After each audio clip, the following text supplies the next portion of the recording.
A'udzu billahi minasyaitonir rajim. Bismillahirrahmanirrahim. Allahumma shalli wa sallim wa barik wa tahannan ala sayyidina wa maulana Muhammadil karimil ladzi yaqdi bihil karim kullu raja'in wa maqsud ala alihi wa sahbihi wa man ilahi mansub.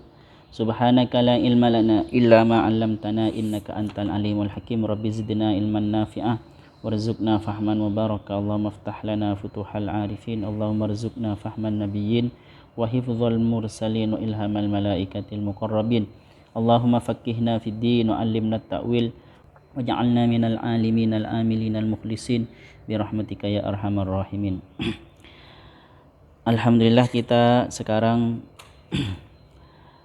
akan memulai mengkaji tentang kitab tafsir Nusantara, yaitu Maroh Labid li Kashfi Ma'nal Qur'anil Majid, atau yang terkenal dengan At-Tafsir Munil li Ma'alimit Tanzil ya. Kitab ini adalah karya ulama Nusantara, salah satu ulama Nusantara, yaitu Muhammad bin Umar bin Arabi. Terkenalnya nanti Muhammad Nawawi bin Umar bin Arabi Al-Bantani. Beliau lahir di Tanara, Kampung Tanara, Kecamatan Tirtayasa, Serang, Banten ya. Serang itu kabupatennya. Beliau ini lahir tahun 1815 Masehi atau 1230 dan wafat 1897 atau 1316. Beliau disebutkan di dalam kitab-kitab tarojim yang bertuliskan bahasa Arab ya. Maksudnya beliau itu ditulis dalam literatur internasional seperti Al-Alam Lizirikli dan juga Nasrul Jawahir wad Duror fi Ulama'il Qarni Rabi' Asyar. Beliau ini sebelum ke Mekah, beliau berguru kepada ayahnya sendiri dan kepada Kiai Haji Sahal dan Syekh Baing Yusuf Purwakarta. Kiai Haji Sahal ini orang Banten. Umur 15, hampir 15 tahun, belum genap umur 15 tahun, beliau itu sudah sering mengisi pengajian, mengajar, berkhutbah seperti itu ya. Setelah umur 15, beliau pindah mengaji atau mencari ilmu ke Makkatul Mukarramah. Beliau setelah 3 tahun kembali lagi ke Indonesia. Setelah di Indonesia, beliau ini melihat banyak kedoliman dan kekejaman yang dilakukan oleh penduduk Belanda, oleh penjajah Belanda kepada orang-orang pribumi.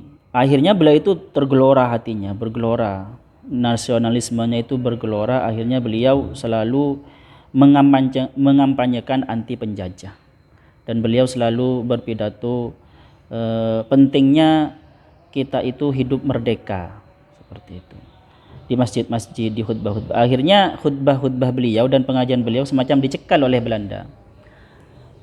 Bahkan beliau dituduh bekerja sama dengan Pangeran Diponegoro.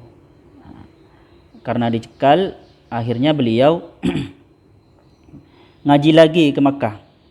Ini menurut saya adalah langkah strategis ya. Menurut saya ini adalah langkah strategis karena kalau seumpama semua tokoh-tokoh yang alim, yang cerdas, jenius itu ikut berperang semua bersama Pangeran Diponegoro, mungkin kita tidak akan menemukan kitab-kitab Syekh Nawawi Al-Bantani yang sangat banyak sekarang ini ya. Dan ini menurut saya sesuai dengan apa yang ada di Al-Qur'an. A'udzubillahi minasyaitonirrajim. Wa ma kanal mu'minuna liyanfiru kaffah falawla nafara min kulli firqatin minhum ta'ifatul yatafaqahu fid din wa liyunziru qaumahum idza raja'u ilaihim la'allahum yahzarun. Jadi tidak semuanya orang Islam itu harus berperang semua secara fisik ya. Jadi harus ada yang berperang melawan penjajahan itu melalui intelektual, melalui kecerdasan intelektualnya. Dan terbukti terbukti ternyata nanti murid-murid beliau seperti Ki Hasyim Asy'ari, Syekh Ahmad Dahlan, Ki Mahfud Termas, Ki Holil, dan banyak tokoh-tokoh yang menjadi pejuang-pejuang. Geger Cilegon itu 188, 188 itu banyak santri-santri beliau yang berjuang di Geger Cilegon ya. Jadi beliau itu walaupun ke Mekah, tetapi beliau itu ghirah kepahlawanannya, ghirah nasionalismenya itu tidak berkurang. Nanti ghirah itu akan diwakilkan oleh santri-santri beliau atau oleh santri-santrinya beliau yang menjadi nanti pahlawan-pahlawan nasional. Seperti itu. Beliau ini di Mekah banyak berguru, banyak sekali gurunya ya, baik yang dari Timur Tengah maupun yang dari Indonesia. Kalau yang dari Indonesia itu seperti Syekh Khotib As-Sambasi. Bahkan Syekh Khotib As-Sambasi ini termasuk mursyid beliau. Beliau ini terkenal, Syekh Nawawi Al-Bantani ini terkenal thariqahnya adalah thariqah Qadiriyah Naksabandiyah secara thariqah. Kalau madhab fikihnya yaitu madhab Syafi'i. Berguru juga kepada Syekh Khotib Al-Minangkabawi, berguru juga kepada Syekh Yusuf bin Muhammad Arsyad Al-Banjari, seperti itu. Karya-karya beliau banyak sekali ya. Yang tercatat itu menurut ahli sejarah ada 115, diantaranya yang sangat kita kenal adalah Syarah Bidayatul Hidayah. Ada Bidayatul Hidayah, Marokul Ubudiyah. Ada juga Syarah Safina Kasifatus Saja. Ini di pesantren banyak dikaji ya. Iya. Dan juga ada Syarah Sulam Taufik Mirqatus Su'ud At-Tasdiq. Dan yang terkenal sekali, yang fenomenal ya, yaitu Maroh Labid atau Tafsirul Munir Lima Alimit Ta'wil. Tafsir ini dilihat dari susunan ayat-ayat yang ditafsirkannya, ayat-ayat yang ditafsirkan ini termasuk tafsir mushafi ya. Apa tafsir mushafi itu? Tafsir yang tertib ayat yang ditafsirkan itu mengikuti tertib mushaf dari Al-Fatihah sampai ke An-Nas, seperti itu. Ada juga ini kebalikan dari tertib nuzuli ya. Tertib nuzuli itu adalah tafsir yang tertib ayatnya itu sesuai nuzulnya. Ayat yang turun duluan ditafsirkan, baru ayat terakhir yang turun terakhir ditafsirkan terakhir, seperti karyanya Abid Al-Jabiri itu. Dan juga ada tafsir maudhu'i. Tafsir maudhu'i itu tafsir tertib ayatnya itu, pengumpulan ayatnya itu sesuai dengan tema.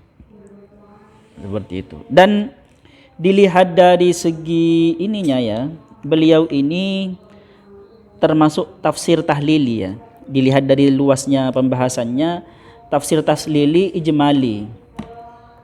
Ada yang bilang, kalau Pak Ridwan Nasir bilang ini mutawassit, bukan ijmali. Jadi kalau Pak Ridwan Nasir itu membagi tafsir dari keluasan pembahasannya itu dibagi menjadi 3. Ijmali, mutawassit, dan tafsil itu. Ini termasuk yang mutawassit menurut saya, walaupun ijmali tapi ini yang mutawassit ya. Tetapi ini ijmali seperti tafsir Jalalain, tetapi ini lebih banyak, ada 2 jilid ya. Dan dilihat dari, jadi ini tafsir tahlili ijmali. Nanti kebalikan tahlil ijmali itu ada tahliliyun wasfiyun, tahlili tafsili wasfi, ada tahlili muqaron. Jadi ada analisis secara global seperti kitab ini, ada analisis secara deskriptif. Jadi cuma menganalisis dari ayat per ayat dianalisis, tapi deskriptif, cuma menampilkan data gitu ya. Dan ada tahliliyun muqarin, yaitu analisis muqarin atau komparatif. Dan itu biasanya banyak mengkomparasikan pendapat-pendapat para ulama seperti itu. Selanjutnya dilihat dari segi di sini dilihat dari segi sumbernya. Kitab ini kalau saya baca itu termasuk tafsir bil ma'thur. Tafsir bil ma'thur itu adalah tafsir yang menggunakan menggunakan epistemologi bayani. Epistemologi bayani itu adalah sumber pengetahuan yang didasarkan kepada wahyu atau riwayat. Jadi tafsir bil ma'thur, karena tafsir bil ma'thur maksudnya dominan tafsir bil ma'thur ya, karena nanti ada beberapa itu adalah tafsir bil ra'yi, bisa dikatakan tafsir bil ra'yi atau epistemologi burhani seperti itu. Tetapi ada juga di sini nanti kita temukan, nanti kalau kita bahas ini ya, di sini tafsir Isarinya juga ada nanti di sini ya. Kita nanti kaji, dan tafsir Isari ini termasuk epistem irfani seperti itu. Dan beliau pantas, maksudnya beliau itu pantas kalau di tafsirnya ini selain secara dominan itu tafsir bil ma'thur, juga bil ra'yi sedikit, dan juga bil isari ya sedikit daripada bil ma'thurnya, karena beliau ini terkenal dengan al-faqih, al-mufassir, as-sufi juga ya. Al-usuli juga ahli usul beliau, al-usuli. Jadi pantas kalau beliau itu menggabungkan antara epistem bayani, burhani, dan irfani. Walaupun secara dominan tafsirnya ini adalah lebih banyak epistem bayaninya. Secara corak akhirnya nanti beliau ini dominan tafsir fiqhiyah dan adab ijtimai. Tafsir fikih dan adab ijtimai seperti itu.